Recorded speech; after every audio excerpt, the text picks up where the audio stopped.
বাবু তোমার নাম কি? আবির বড়ুয়া। আসসালামু আলাইকুম। আমরা একটা রোগী দেখাবো আমাদের। তোর নাম কি? আবির বড়ুয়া। বাসা কোথায়?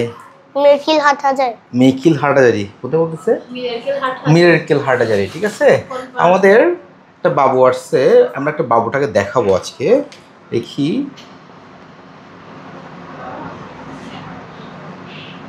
দেখি। হ্যাঁ বাবু, হাত পাড়ো তো। জিব্বা ভেতরে জাস্ট ইজি। হ্যাঁ আপনি বলে কি দেখছেন? এগুলো কি দেখছেন আপু? গলার মধ্যে কোনো জায়গা আছে? একটু আবার দেখেন, আমার দিকে নেবে, এখানে করাবেন, এখানে দেখাবেন। ঠিক আছে, দেখেন।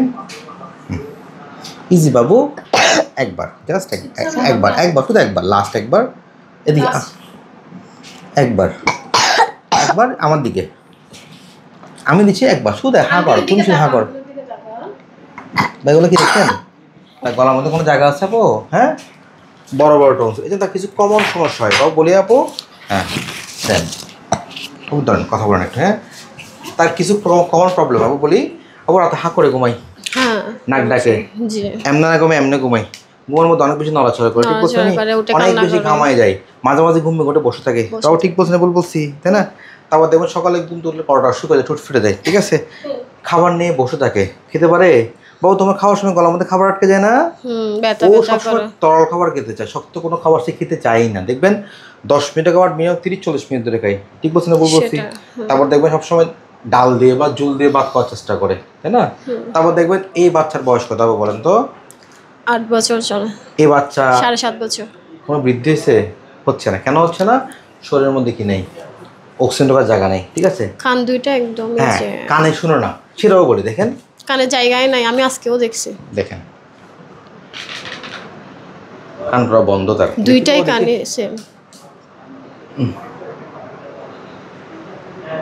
দুইটাই ব্লক হয়ে গেছে। দেখবেন এই বাচ্চা হচ্ছে কোন ক্লাসে পড়ে? বলো। পড়াশোনা মনে রাখতে পারবো? আছে মোটামুটি, কম পারে, তাই না? কেন দেখেন, একটু দিকে তাকান তো, দেখেন এটা নর্মাল নাক, তাই না? এই নাক দিয়ে মুখ দিয়ে অক্সিজেন ঢোকার কথা, কিন্তু এখানে নাকটা ব্লক হয়ে গেছে না টনসিলের কারণে, এই জন্য খাবার ঢুকতে পারে না। আর একটা কথা, এই বাচ্চা দেখবেন ছোটবেলা খালি কাশি হয়, কাশি হয়েছে না? কেন কাশিটা বলে দেখেন, অল টাইম কাশি। এখন এখানে বড় বড় টনসিল তার, তাই না? গলার ভিতরে অক্সিজেনের কোনো জায়গা আছে? পাম্প করে না। পাম্প না করলে কি পাম্প করে? লাংস বা ফুসফুসটা পাম্প করে না। ঠিক আছে, তাহলে কি হয়? অক্সিজেন ঢুকে না, পাম্প করে না। লাংস যদি পাম্প না করে, ফুসফুসটা এখানেও কি জমে যায়? ইনফেকশন জমে যায়, কাশি হয়। অ্যান্টিবায়োটিক খাওয়ান, কয়েকদিন ভালো থাকে, একবার আবার শুরু হয়। কেন? ও তো অক্সিজেন পাচ্ছে না, তো কাশি তো কমবে না। এ দেখবেন বাচ্চা একটু দূরেতে গেলে, খেলতে গেলে হাঁপাই যায়। ঠিক আছে, অলওয়েজ তার ক্লান্ত লাগে, ঘামায় বেশি। বাবু তোমার সবসময় হাত পা ব্যথা করে না? ঠিক বলছেন, ভুল বলছি বাবু? ওকে, ঠিক আছে।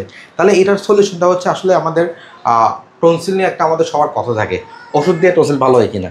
ওষুধ দিয়ে টনসিলের ব্যথা কমে আপু, ঠিক আছে, টনসিলের লালটা কমে যাবে। ঠিক আছে, কিন্তু টনসিলের হাত যাবে না। কেন যাবে? এটা আমাদের শরীরের অঙ্গ।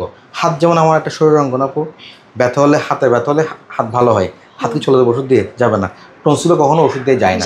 2 নম্বর, কোন বয়স থেকে টনসিল অপারেশন করা যায়, সেটা খুব গুরুত্বপূর্ণ বিষয়।